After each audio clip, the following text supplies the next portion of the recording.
Mom never really accomplished anything, so there wasn't much reason to include her, my son said with a shrug as if he were discussing the weather instead of my life. A few people around the conference table chuckled softly. Someone looked away. Someone else pretended to read the paperwork in front of them. I simply folded my hands in my lap and smiled. They thought that smile meant I was defeated.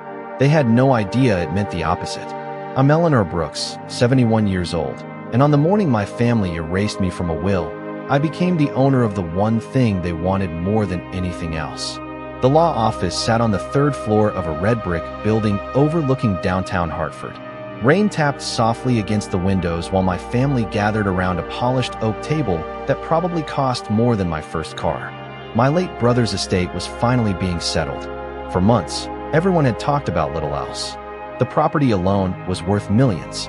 More than 200 acres of rolling land, a historic manor house, guest cottages, a private lake, and enough potential development value to keep real estate investors awake at night. My son Nathan had spent weeks talking about renovations. My daughter-in-law Vanessa had already started collecting magazine clippings and photos online.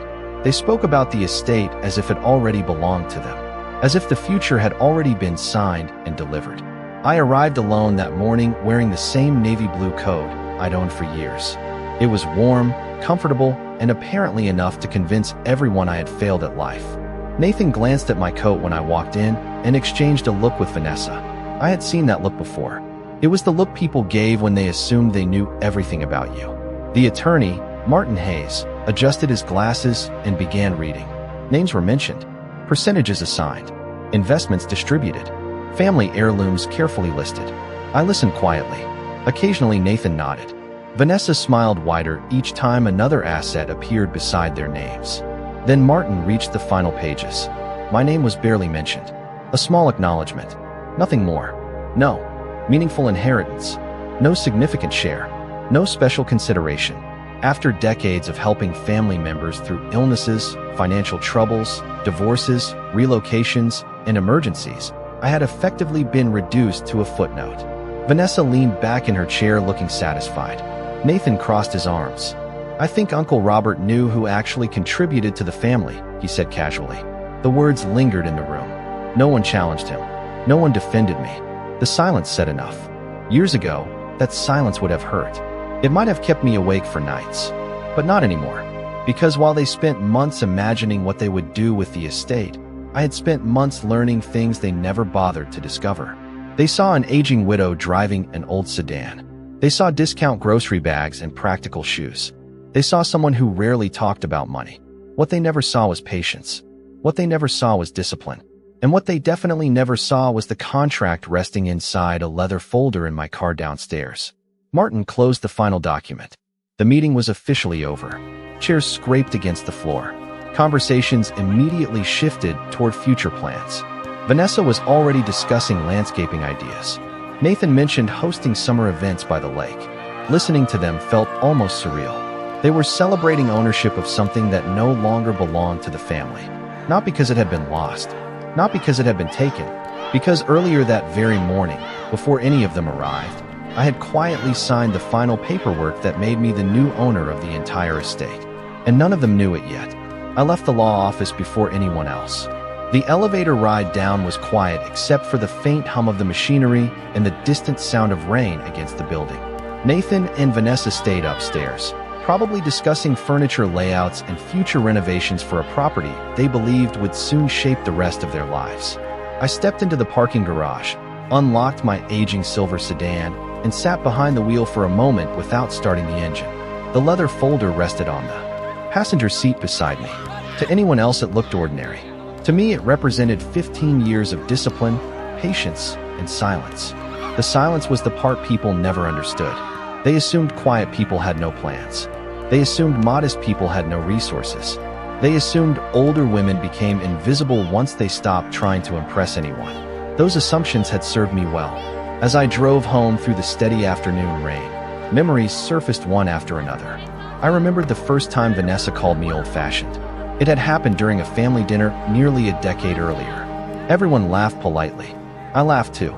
Not because it was funny, but because I had learned long ago that correcting people rarely changes what they want to believe. A few years later, Nathan began making comments about my finances. He never asked direct questions. Instead, he made observations disguised as concern. He wondered whether I should downsize. He suggested I stop maintaining my small house. He occasionally mentioned retirement communities as if he had stumbled upon the idea by accident. Every conversation carried the same message. He believed I was struggling. The truth was simpler. I liked my life. I liked my small house with the white shutters.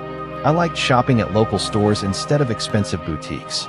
I liked driving a reliable car that had already been paid off for years. What Nathan and Vanessa saw as evidence of failure was actually freedom. By the time I pulled into my driveway, the rain had softened into a mist. The little house looked exactly as it always had. Neat flower beds, a front porch with 2 rocking chairs, a maple tree swaying gently in the wind. Nothing about it suggested wealth. That was one reason I loved it. Inside, I hung my coat, made a cup of coffee, and sat beside the kitchen window. The estate contract remained unopened on the table. I already knew every page by heart. 3 months earlier, Walter Reed had called me with information almost no one else knew. The estate was drowning in hidden obligations. Maintenance costs had climbed for years. Several loans had quietly accumulated against the property. Most family members only saw the beautiful photographs and historic architecture. Walter saw the balance sheets, and when he showed them to me, I saw an opportunity. While everyone else dreamed about inheriting the estate, I studied what it would actually take to save it. That difference changed everything. My phone buzzed shortly after 5 o'clock. Nathan's name appeared on the screen. I let it ring. A few minutes later, Vanessa called. Then Nathan again. Then a text message arrived. It was cheerful, almost unusually cheerful. For the first time in months, they wanted to have dinner together. I looked out the window toward the darkening sky and smiled softly. They still believed they were calling the family failure. They had not yet discovered who owned the future they were planning. The invitation to dinner arrived less than 24 hours after the reading of the will. That alone told me everything I needed to know. For months, Nathan and Vanessa had been too busy to visit. Holidays became shorter. Phone calls became rarer. Conversations felt rushed. Yet suddenly they wanted an evening together. Family only. Just like old times. I accepted without hesitation. On Friday evening, I drove across town to their house.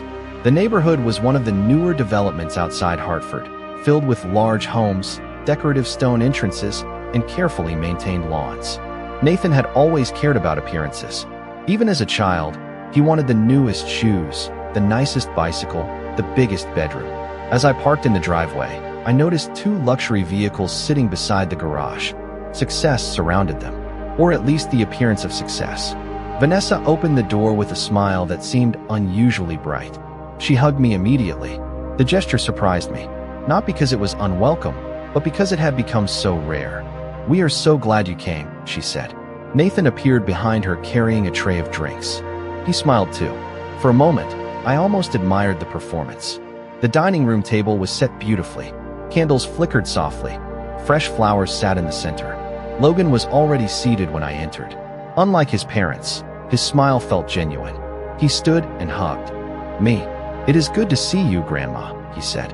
Those simple words meant more than he probably realized. We sat down together. Dinner began with harmless conversation. Weather, sports, traffic, local news. No one mentioned the estate. No one mentioned the will. The silence around the subject grew so obvious that it almost became humorous. Eventually, Vanessa broke first. "Have you heard anything interesting about the property situation?" she asked casually while cutting a piece of chicken. I took a sip of water. "Not recently," I answered.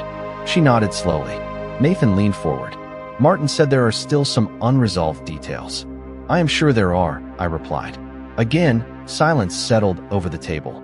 Logan looked from one face to another. He seemed to sense an invisible game being played, but could not quite identify the rules. The conversation drifted elsewhere, yet every few minutes someone circled back toward the same topic. Property values, land ownership, historic homes, investment opportunities. It was like watching fishermen cast lines into a lake without realizing the fish was already sitting in the boat. As dessert arrived, Nathan finally asked the question he had been building toward all evening. "Do you think the estate will stay in the family?" he asked. I looked at him carefully. The little boy I once knew seemed very far away in that moment. "That depends on who values it enough to protect it," I said. He frowned slightly. Vanessa exchanged a glance with him.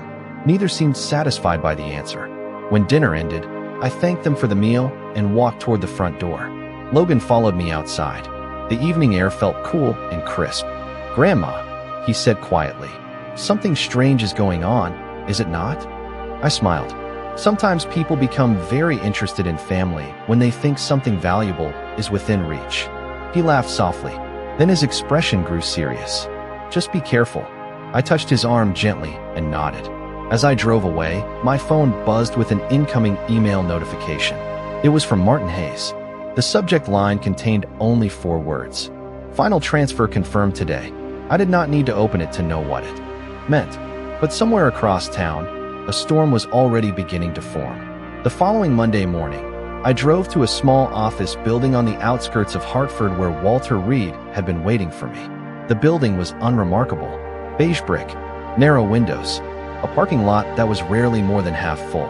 Most people would never guess that several major real estate transactions had quietly passed through those offices over the years. Walter greeted me with a firm handshake and a smile that carried equal parts confidence and amusement. "I take it your family still does not know," he said. "Not yet," I replied. He laughed softly. "Then this week should be interesting." We settled into a conference room and reviewed the final documents. Every signature had been verified, every transfer completed, every outstanding obligation attached to the estate had officially become my responsibility. That last part was what made the entire situation so fascinating. Nathan and Vanessa had spent months imagining grand parties, luxury renovations, and future profits. They had never once asked what it cost to maintain 200 acres of aging property. They never examined tax records. They never reviewed loan statements. They fell in love with appearances. That was always their weakness. Walter slid a financial report across the table. "You know," he said, "if someone had inherited this property without preparation, it could have ruined them." I studied the numbers. Expensive repairs, deferred maintenance, years of neglected infrastructure hidden beneath beautiful photographs and family memories. "That is why I bought it," I said. "Most people only saw the dream. I saw the responsibility." After the meeting ended, I stopped by the estate itself. The gate stood open. The long driveway curved through rows of towering trees that had probably witnessed a century of family celebrations, arguments, weddings, and farewells. The manor house appeared exactly as I remembered it. Elegant but tired. Proud but worn. Time leaves marks on buildings just as it does on people. I parked near the front entrance and stepped outside. The air smelled of fresh grass and distant rain. For several minutes, I simply walked the grounds. No crowds, no lawyers, no relatives debating ownership, just silence. It felt peaceful, more peaceful than I had expected. As I reached the edge of the lake, my phone began ringing. "Nathan." I watched the screen for a moment before answering. "Hi, Nathan." His voice sounded unusually upbeat. "Mom, I wanted to ask you something." "Of course. Have you heard anything else from Martin?" There it was, the real reason for the call. "A little," I said carefully. "Nothing important." He hesitated.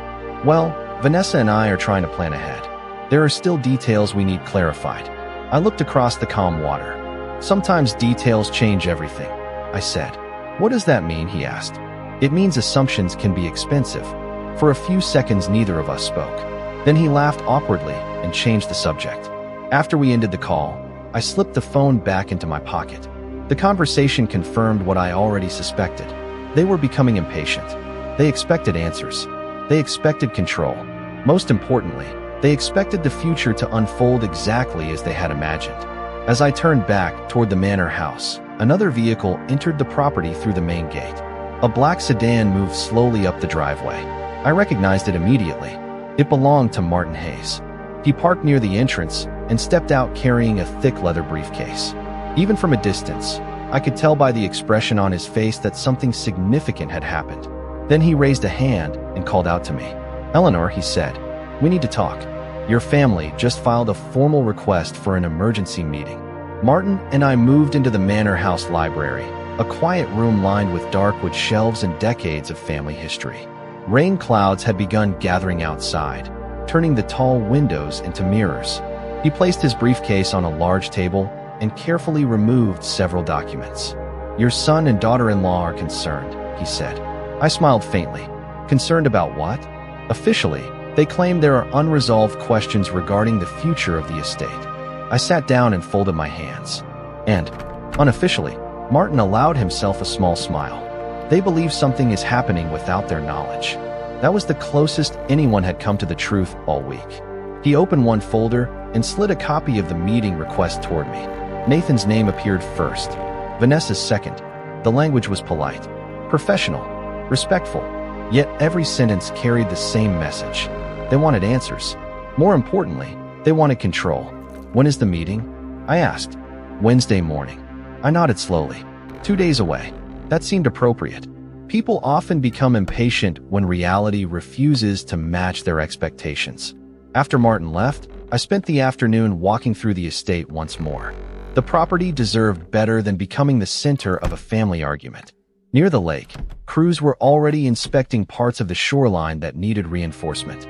One of the cottages required repairs. Several pathways needed restoration.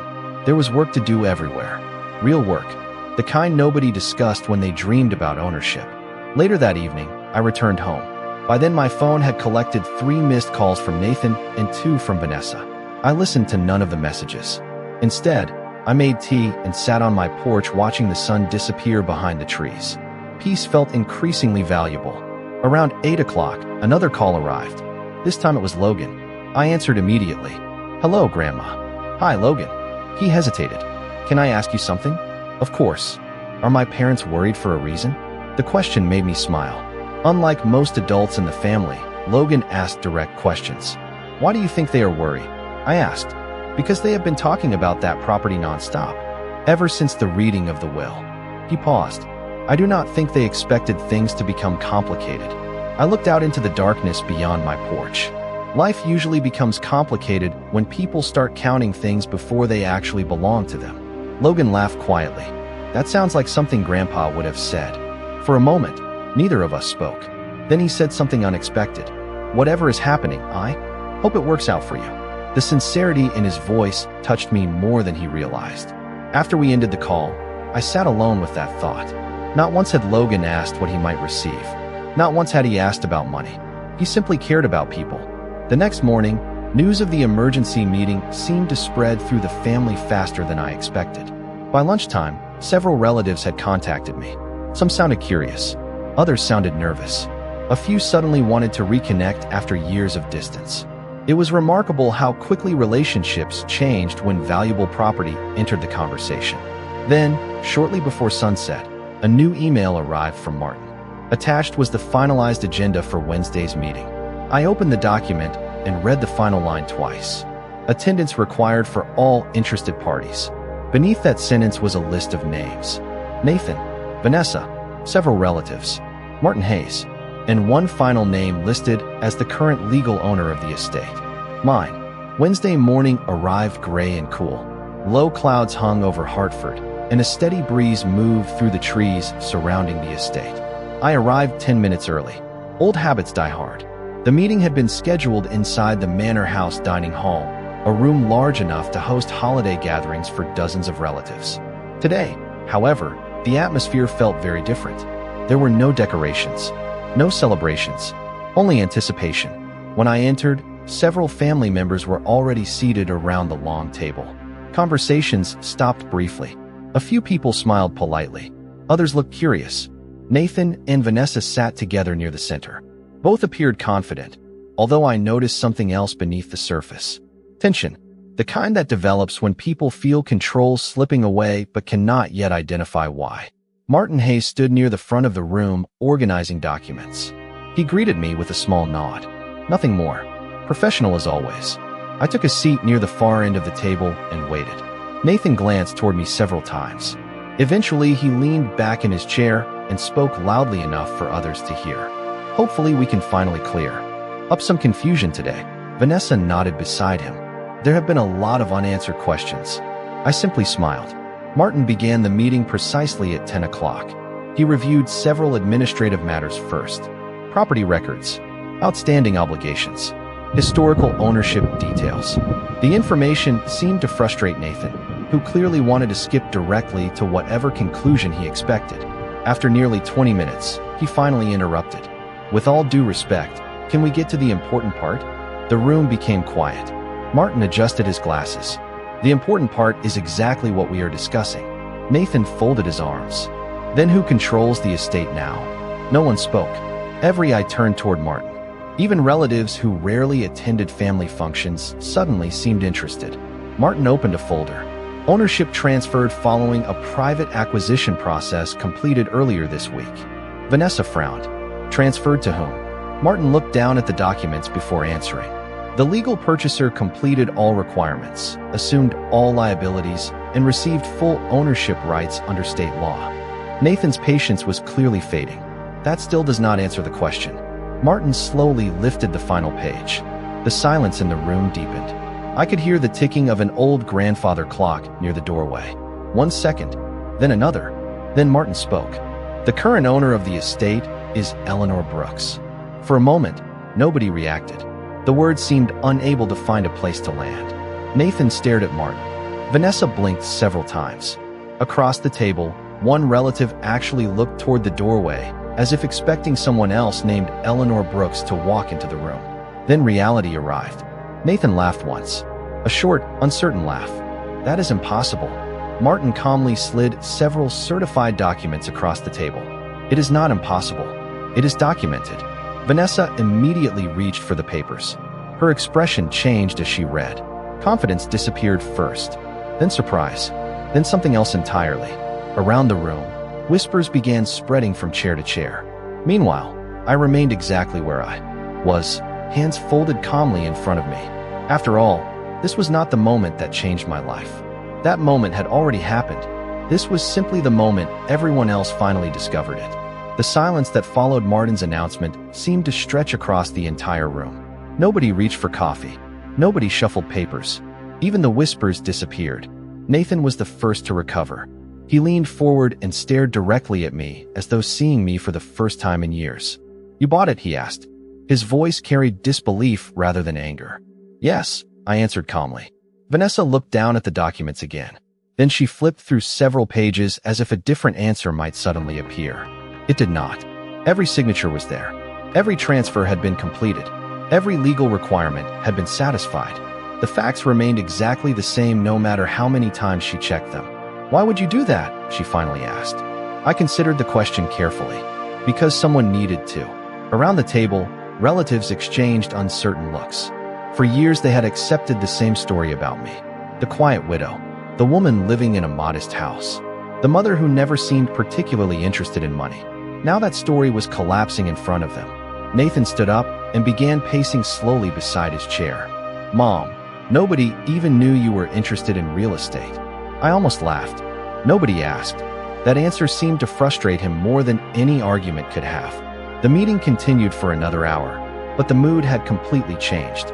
Questions came from every direction. How long had I been investing? When had I started? Who helped me? Why had I kept everything private? I answered some questions. Others I ignored.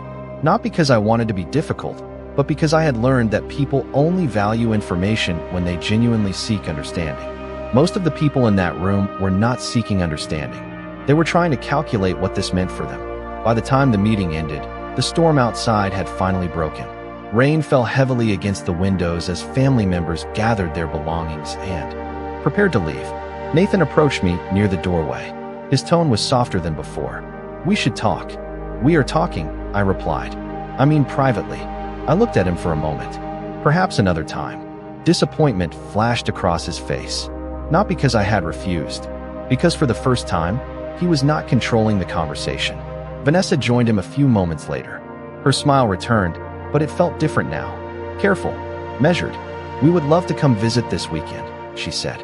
The sudden warmth would have seemed convincing if I had not known her for 15 years. "I have a busy schedule," I answered. "Maybe another day." As they walked away, I noticed Logan standing near the entrance. Unlike everyone else, he was smiling. Not because of the money, not because of the property, because he genuinely seemed happy that I had succeeded. Before leaving, he walked over and hugged me. "I knew there was more to the story," he said quietly. Those simple words stayed with me long after everyone else had gone. That evening, I returned home exhausted but peaceful. The truth was finally out. The pretending was over. Yet something told me the real challenge was only beginning.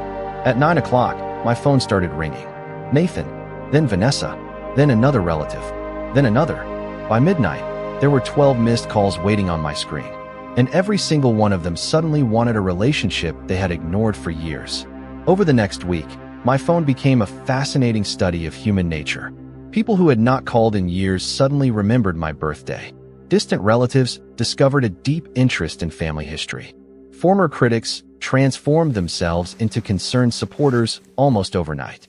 I did not respond immediately. Instead, I watched. Patterns reveal more than words ever will. Every morning, I reviewed messages while drinking coffee on my porch. Every afternoon, I visited the estate. Work crews had already begun addressing long-neglected issues. Roof repairs, drainage improvements, structural inspections, real responsibilities. The kind of responsibilities nobody discussed when they imagined easy wealth. One Thursday afternoon, Nathan appeared unexpectedly at my front door. He was alone. No Vanessa, no prepared speech. Just my son standing on the porch looking older than he had a week earlier. I invited him inside. We sat at the kitchen table where I had helped him with homework decades ago. For several minutes, neither of us spoke. Finally, he looked around the room and shook his head. I still do not understand. What do you not understand? I asked. How you did all of this? There was no accusation in his voice this time, only confusion. I considered the question carefully. Do you remember the year your father died? He nodded. Of course. After the funeral, everyone worried about me. Some thought I would sell the house. Others thought I would move away. Instead, I stayed. I worked. I saved. I learned. He listened quietly. Every month I invested something. Sometimes it was a large amount. Sometimes it was only a few dollars. But I stayed consistent. Nathan looked surprised. For all those years, I explained how I had purchased small shares in businesses, how I had acquired parcels of land when prices were low, how I reinvested earnings instead of spending them. None of it happened quickly. None of it was dramatic. It was simply patience repeated thousands of times. Why did you never tell us? He asked. I smiled softly. Because nobody asked about my goals. People only asked whether I needed help.